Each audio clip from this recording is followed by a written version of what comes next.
Well, my mom and dad, as I mentioned, were divorced, so it was just an older sister and me, but then she, for reasons that I can't possibly explain and don't really feel it's appropriate to, but she had another child and another young boy, and by the time he was born, and I started first grade beyond kindergarten, my sister and I would take him to my grandmother's house, walk from our house about 5 blocks to grandmom's house, and then ultimately what happened, my mom would go to work downtown in the garment district.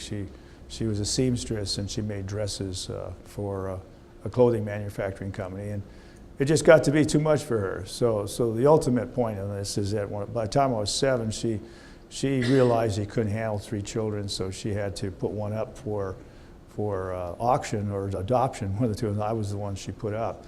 And so my father's parents were remarkably strong, and so my grandmother on my father's side said, well, I'll take him. You know, if you can't handle it, I'll take him. And so my mom packed me up and took me over to Grandma's house and said, we're going to go visit Grandma. I said, great, let's go.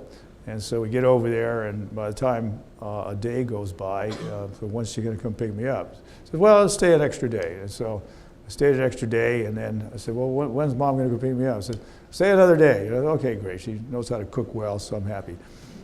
And so the next day, well, the truth was that my grandmother finally said, your mom's not coming, so you might as well settle in.